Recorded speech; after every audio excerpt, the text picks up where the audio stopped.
Iman yang besar itu ada langkah yang harus kita kerjakan untuk sampai kepada iman yang besar, yaitu mendekat kepada Tuhan. Mendekat kepada Tuhan itulah bicara tentang keintiman atau yang sering kita dengar istilah intimacy.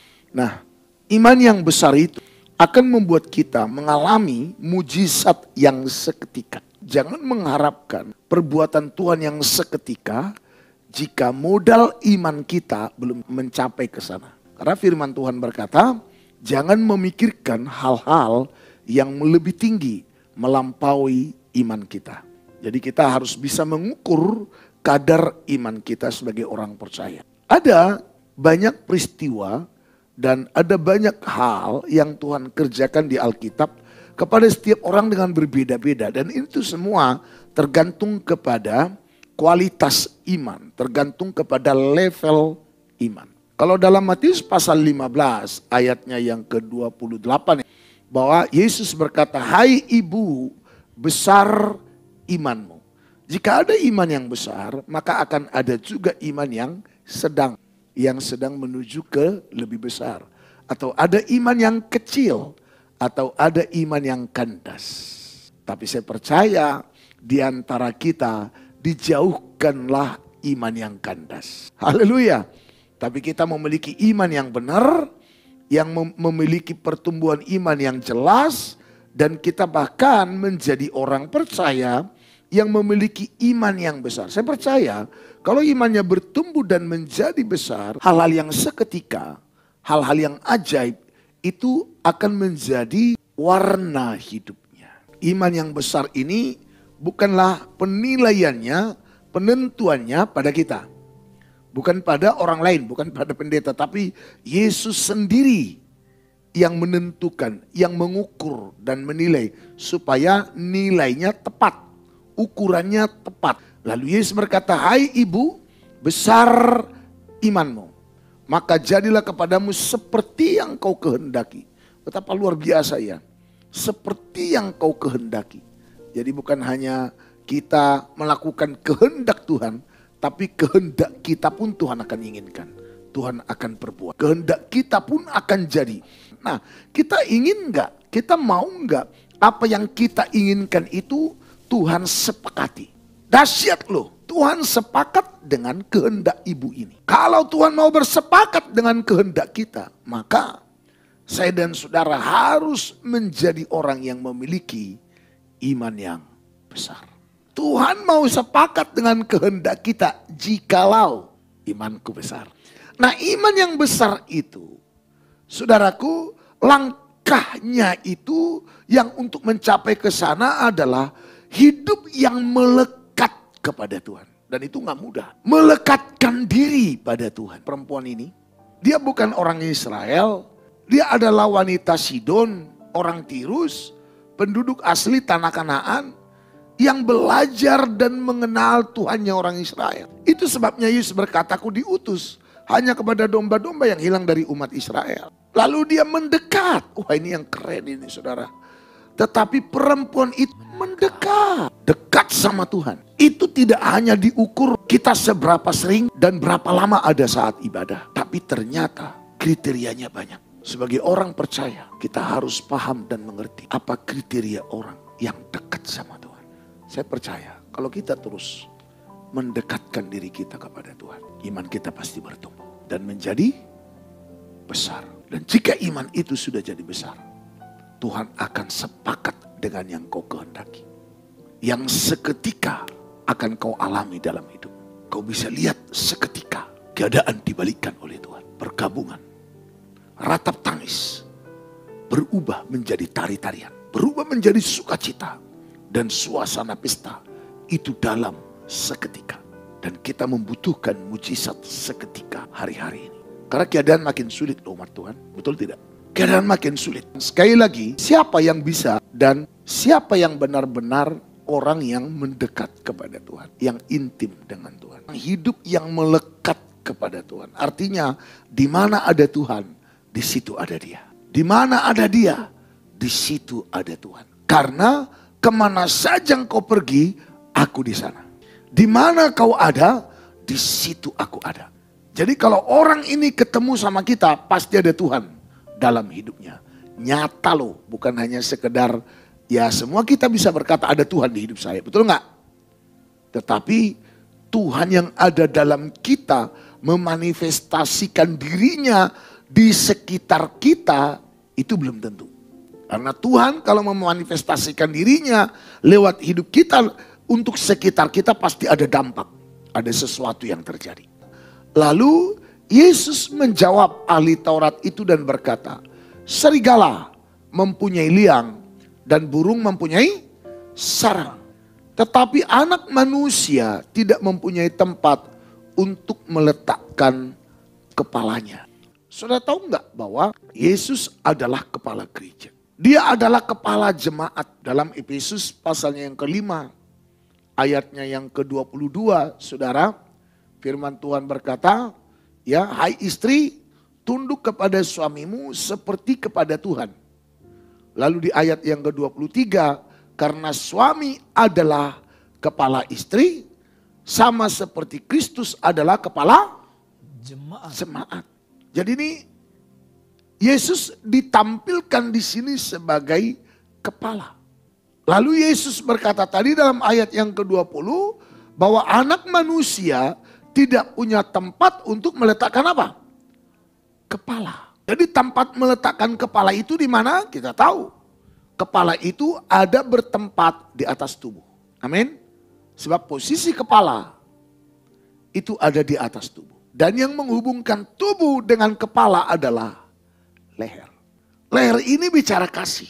Yang mengikat saya dan saudara dengan Tuhan. Yang membuat kita melekat padanya. Katakan amin. Dan ternyata hidup yang melekat kepada Tuhan itu adalah hidup yang diungkapkan oleh ahli Taurat itu kepada Yesus.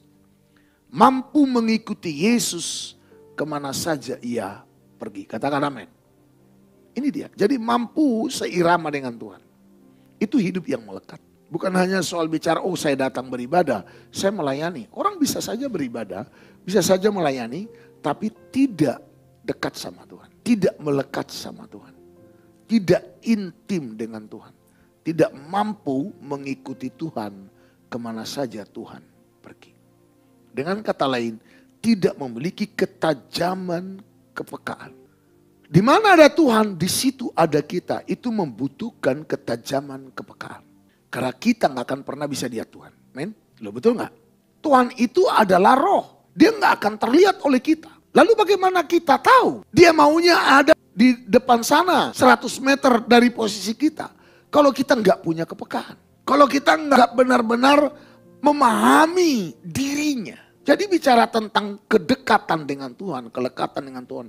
Ini bicara tingkat pengenalan akan Tuhan yang benar-benar oke. Jadi sebenarnya saya dan saudara harus terus kejar ini. Makanya nggak ada pilihan lain. Kita semua harus lebih tergila-gila lagi sama Tuhan. Karena kalau kita nggak punya hati yang tergila-gila sama Tuhan, itu sulit dan itu nggak mudah kita bisa capai iman yang besar. Dan kalau kita nggak punya iman yang besar, maka Tuhan nggak akan pernah sepakat dengan kita. Tuhan nggak akan pernah sepakat dengan kehendak kita. Dan ternyata ada penghalangnya. Apa yang membuat Yesus sebagai kepala tidak memiliki tempat meletakkannya adalah sarang burung dan liang serigala. Ayat yang ke-20 berkata, Yesus berkata padanya, serigala mempunyai liang, burung mempunyai sarang. Tapi anak manusia tidak punya tempat untuk meletakkan kepalanya. Jadi kalau kita mau mengikut Tuhan, kemana saja dia pergi, maka saya dan saudara harus benar-benar menyelesaikan urusan dengan liang serigala dan sarang burung ini. Apa ini? Kita harus paham. Ternyata sarang burung dan liang serigala ini selama masih ada di hidup orang percaya, maka orang ini gak akan pernah bisa mengikuti Tuhan kemana saja dia pergi.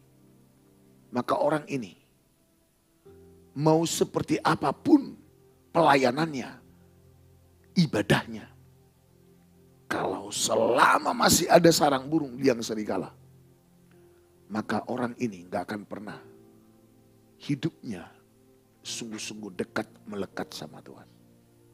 Gak akan bertumbuh dalam iman yang benar dan menjadi besar. Kita semua harus berurusan dengan liang serigala kita, sarang burung kita. Agar apa? Kita bisa mengikuti jejaknya. Kita menjadi seorang Kristen yang benar. Karena kalau kita gak bisa mengikuti jejaknya, kita tidak masuk hitungan orang Kristen. Karena Kristen artinya mengikuti jejak Tuhan. Kalau kita mengikuti jejaknya, maka di mana dia berada, di situ pula lah kita berada. Katakan amin. Tadi ayat 19, Matius pasal 8. Datanglah ahli Taurat dan berkata kepadanya, Guru, aku mau mengikut engkau kemana saja engkau pergi. Berarti kita harus selalu melihat kegerakan Tuhan. Kita harus selalu melihat arah kemana Tuhan sedang melangkah. Wow, ini gak mudah. Berarti kita mampu melihat apa yang Tuhan lihat. Kita mampu berjalan di jalan Tuhan. Berarti kalau udah begitu, kita gak hidup lagi menurut rancangan kita, tapi hidup menurut rancangan Tuhan.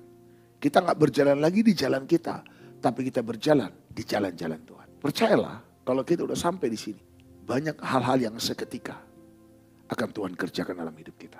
Laut itu seketika terbelah dua loh. Betul gak? Yang dibelah oleh Musa seketika terbelah dua loh. Tapi kita senang hidup dengan apa? Dengan cara berpikir kita yang terbatas ini. Sementara Tuhan rindu di sorga, ingin memperlihatkan perbuatan-perbuatannya yang ajaib dan besar. Dia ingin membuat dunia benar-benar sadar betapa fana dan bodohnya mereka ketika mereka dianggap paling pintar di dunia ini. Betapa lemahnya mereka ketika mereka dianggap paling kuat di dunia ini. Kalau kita kembali merenung, bagaimana orang Israel berjalan di padang gurun. Jutaan orang loh. Di tempat tandus tidak ada air. Yang dalamnya ular beludak, kalajengking. Gak ada kehidupan. Tapi jutaan orang bisa hidup. Ayolah mendekat. Katakan mendekat. Itu yang dikerjakan oleh perempuan Kanaan atau perempuan Sirofenesia itu. Waktu Yesus berkata, aku diutus hanya kepada domba yang hilang dari Israel. Lalu perempuan itu mendekat, menyembah dia. Dan berkata, Tuhan, tolonglah aku. Lalu ayat 26, murid-muridnya berkata, usirlah dia. Ya, lalu ayat 26, Yesus menjawab, tidak patut mengambil roti yang disediakan bagi anak-anak melemparkannya pada anjing. Bagaimana respon perempuan ini? Kata perempuan itu, benar Tuhan. Jadi dia bukan hanya sudah mendekat pada Tuhan, tapi belajar merendahkan hati dan dirinya. Dia tidak menganggap dirinya layak diberkati. Jadi dia sadar betul kalaupun saya diberkati, kalaupun saya disembuhkan, itu hanya karena kemurahannya. Sesungguhnya aku gak layak. Aku gak layak ditolong. Aku gak layak disembuhkan. Aku gak layak diberkati. Kalaupun saya disembuhkan, kalaupun saya ditolong, kalaupun saya dipulihkan, itu hanya karena kemurahannya. Jadi bila kita disembuhkan, itu anugerah. Bukan karena kita layak. Kalau kita ditolong, kalau kita dipulihkan, kalau kita diberkati, itu anugerah. Kalau bagi kita jalan terbuka, itu anugerah. Gak ada alasan memegahkan diri. Kita mau habisi nih liang serigala dan sarang burung kita. Mari kita buka apa yang dimaksud dengan liang serigala. Tadi dalam ayat yang ke-20, serigala mempunyai liang dan burung mempunyai sarang. Matius 7 ayat 15. Waspadalah terhadap nabi-nabi palsu yang datang kepadamu dengan menyamar seperti domba. Ya. Tetapi sesungguhnya mereka adalah serigala yang buas. Lihat saya semua. Kalau ada liang serigala, itu karena memang ada serigalanya. Makanya namanya liang serigala. Ternyata serigala itu bicara tentang kepalsuan. Makanya jangan cari yang instan, yang mudah dan gampangan itu biasanya gak lewati proses. Jadi orang-orang yang akan jadi berlian-berliannya Tuhan, permata-permatanya Tuhan, orang-orang yang memiliki iman yang besar, orang-orang yang akhirnya apa yang dikehendakinya Tuhan sepakati. Ini adalah orang-orang yang sudah melewati yang bernama proses panjang dalam pembentukan iman dan rohaninya. Jadi jangan ada yang instan, ikuti prosesnya Tuhan. Dan kesombongan itu bicara tentang sarang burung. Obadya 1 ayat 3. Keangkuhan hatimu telah memperdayakan engkau. Nah itu dia. Keangkuhan hatimu Kadang tanpa sadar kita sudah jadi angkuh ketika diberkati. Sombong ketika diberkati. Terus ya. Ya, engkau yang tinggal di liang-liang batu. Ya, liang batu. Bukankah liang serigala itu juga adalah liang batu? Terus. Di tempat kediamanmu yang tinggi. Ya. Engkau yang berkata dalam hatimu, Ya. siapakah yang sanggup menurunkan aku ke bumi? Sekalipun engkau terbang tinggi seperti burung Raja Wali, Ya. bahkan sekalipun sarangmu Terus. ditempatkan di antara bintang-bintang. Di sarang burung nih. Di tempat bintang-bintang. Dan itu bicara tentang ketinggian hati, kesombongan. Karena kita harus prioritaskan hubungan kita dengan Tuhan. Kalau itu yang sudah jadi prioritas utama, maka kita nggak akan segan-segan menoreh diri kita. Saya orang berdosa. Kita harus menjadi seperti seorang pemucuka yang datang pada Yesus. Ke bait Allah berdoa. Jangan seperti orang Farisi. Merasa dirinya layak. Berapa banyak dari kita selalu nuntut Tuhan begini. Tuhan, kenapa engkau nggak berkati aku? Kenapa dia kau berkati aku nggak? Padahal aku udah rajin ibadah. Aku udah kasih persembahan. Aku udah melayani Tuhan. Aku udah full time. Aku udah berdoa Tuhan. Bukankah itu menunjukkan kita merasa layak? Gak ada di antara kita yang layak satupun. Kalau bukan karena anugerahnya. Keangkuhan hatimu telah memperdayakan engkau. Liang serigala, sarang burung. Keangkuhan kita, palsuan yang ada dalam diri kita. Termasuk pengertian-pengertian kita yang palsu. Paham kita yang palsu. Berita-berita hoax yang dari dunia ini. Yang menggantikan kebenaran di dalam kita. Bahkan kita menciptakan kebenaran kita sendiri. Hati-hati keindahan yang palsu. Hati-hati damai sejahtera yang palsu. Hati-hati sukacita palsu. Jangan pikir semua itu ada palsunya. Kalau kita bersuka cita, tidak sukacitanya berasal dari Tuhan, itu palsu. Kalau kita bahagia, tapi ternyata bahagianya tidak berasal dari Tuhan, itu palsu. Hidup dalam sukacita yang palsu. Hidup dalam rasa nyaman yang palsu. Kalau kita merasa nyaman, seperti orang dunia merasa nyaman, itu palsu loh. Kita masih memandang dengan cara pandang dunia ini sama. Rasa nyaman kita masih sama dengan rasa nyaman dunia. Kebenaran yang kita miliki itu masih sama dengan kebenaran yang dunia miliki. Karena mereka mendirikan kebenaran mereka sendiri. Dan kebenaran itu membawa damai sejahtera loh. Kebenaran itu memerdekakan loh. Berarti ada kemerdekaan palsu. Sebab diperoleh dari kebenaran palsu. Betul nggak? Karena kan di kitab Yesaya bilang, di mana ada kebenaran, di situ ada damai sejahtera. Jadi nggak selamanya saudara sejahtera karena kebenaran dan ternyata itu memang kebenaran dan sejahtera dari Tuhan. Waspada liang serigalamu dan sarang burungmu. Makanya jangan cari zona nyaman. Cari zona atau areanya Tuhan. Kita seringkali tanpa sadar. Jangan mencari apa yang enak bagi dirimu. Tapi cari apa yang berkenan pada Tuhan. Maka engkau akan dibawa Tuhan kepada kebenaran sejati. Sukacita sejati. Damai sejahtera sejati. Mujizat yang sejati. Gak semua berkat itu berasal dari Tuhan. Ada juga berkat palsu. Daging kita. Keangkuhan, kesombongan, kepalsuan kita. Mari kita perkarakan setiap hari kepada Tuhan. Mari kita perangi. Amsal 21 ayat 24. Orang yang kurang ajar dan sombong pencemooh namanya.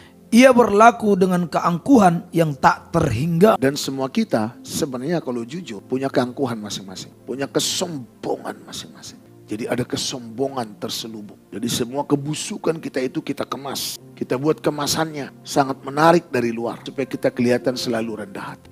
Tuhan jagalah hati kita semua. Itu persoalan. Jadi kalau mau mengikut Tuhan, mau jadi Kristen yang sejati, mau bertumbuh dalam iman yang besar, mau jadi orang yang mendekat sama Tuhan. Jadi kalau orang sombong gak ada ceritanya, gak ada itu dekatnya sama Tuhan. Kalau masih telinga tipis, sumbu pendek, mudah sekali mempercayai kebohongan dan masih hidup dalam kebohongan, sengaja lagi berbohong, selesai. Kita sama saja dengan dunia. Roma pasal 12 ayat yang pertama. Janganlah kamu menjadi serupa dengan dunia ini. Ya, terus? Tetapi berubahlah oleh pembaruan budimu. Berubahlah oleh pembaruan apa? Budimu. Jadi akal budi itu harus berubah. Cara berpikir kita berubah. Cara pandang kita berubah. Jangan lagi sukses itu kita yakini seperti yang dunia yakini. Orang dunia selalu menilai sukses itu dari apa? Materi.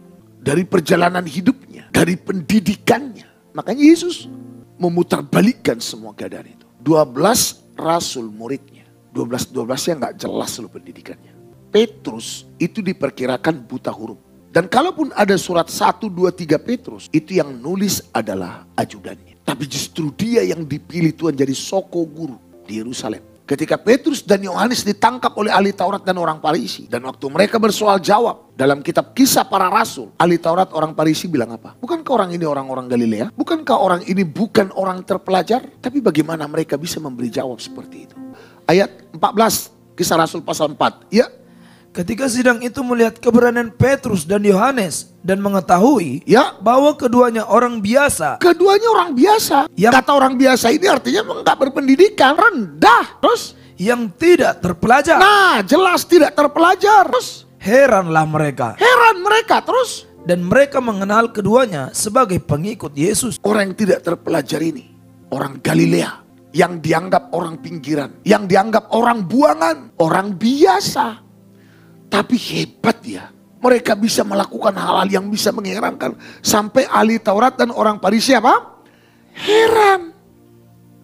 Lihat saya semua, kalau orang hebat, berbuat sesuatu yang hebat, itu mah biasa. Tapi kalau orang biasa melakukan sesuatu yang luar biasa, itu baru mengherankan. Jadi saudaraku, kita kan dengan mudah membedakan kehendak Allah atau tidak. Ini kebenaran yang hakiki atau tidak. Kalau kita sudah mengalami perubahan cara pandang yang berbeda dengan dunia ini. Katakan amin. Artinya liang serigalanya, sarang burungnya sudah dilempar ke jurang maut. Yang benar itu kalau kita bisa temukan dan bedakan manakah kehendak Allah, apa yang berkenan kepadanya. Maka saya dan saudara akan dapat mengikuti dia kemana saja dia pergi. Sehingga kita akan selalu bergaul dengan Tuhan, dekat dengan Tuhan, dan intim dengan Tuhan. Katakan amin. Amin. Tuhan Yesus Kristus memberkati kita semua.